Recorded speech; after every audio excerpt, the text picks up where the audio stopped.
গতকাল শনিবার রাত ৮টার দিকে কানাডার ব্রিটিশ কলম্বিয়া প্রভিন্সের ভ্যানকুভার শহরের একটি ফিলিপিনি কমিউনিটির পার্টিতে একটি কালো এসইউভি গাড়ি উঠিয়ে দেওয়া হয় এবং সেই গাড়ির চাপা পড়ে ৯ জন মানুষের মৃত্যুর ঘটনা পুলিশ এখন পর্যন্ত নিশ্চিত করেছে।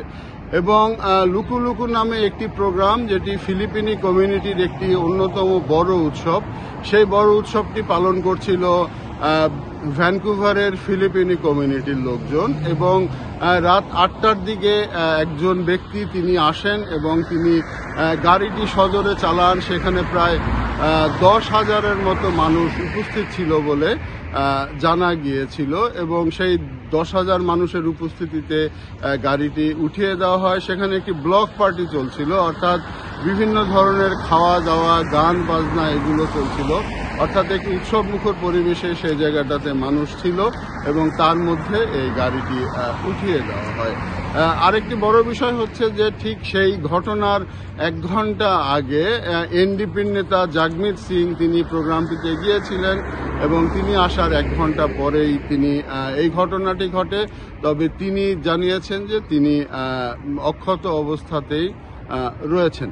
তো ইলেকশনের আগে এই ধরনের একটি ব্লক পার্টিতে আরেকটি বিষয় জানা গিয়েছে যে সেটা হচ্ছে গিয়ে যে যিনি একজন আটক হয়েছে তিনি একজন ইমিগ্রেন্ট। তো যে কথাটা বলছিলাম যে ইলেকশনের আগে এই ধরনের একটি ইমিগ্রেন্টদের প্রোগ্রাম এবং সেই ইমিগ্রেন্টদের প্রোগ্রামের মধ্যে একজন ইমিগ্রেন্ট আটক এবং ৯ জন নিহত, অর্থাৎ এর মাঝে ইলেকশনকে প্রভাবিত করার কোনো কিছু আছে কিনা সেটাও কিন্তু দেখছে।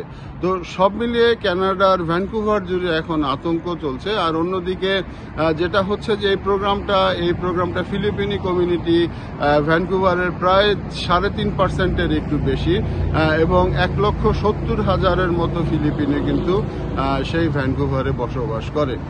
তো সব মিলিয়ে কানাডা জুড়ে একটি শোকের ছায়া নেমে এসেছে, বিশেষ করে ফিলিপিনো কমিউনিটির মধ্যে। আপনারা জানেন যে ফিলিপিনি কমিউনিটি কানাডায় একটি বড় স্থান দখল করে রয়েছে এবং চাইনিজ, ইন্ডিয়ান এবং এদের পরে কিন্তু কানাডায় ফিলিপিনি কমিউনিটির বসবাস, যারা কানাডায় কাজ করছে এবং যারা দীর্ঘদিন ধরে কানাডায় বসবাস করছে। তো এই হচ্ছে অবস্থা। তো এখন দেখা যাক আগামীকাল ইলেকশন, সেই ইলেকশনে এর কোনো প্রভাব পড়ে কিনা বা এটা কোনো ইস্যু হয় কিনা সেটাও একটা দেখার বিষয়। কানাডা থেকে মোহাম্মদ সাকিবুর রহমান খান।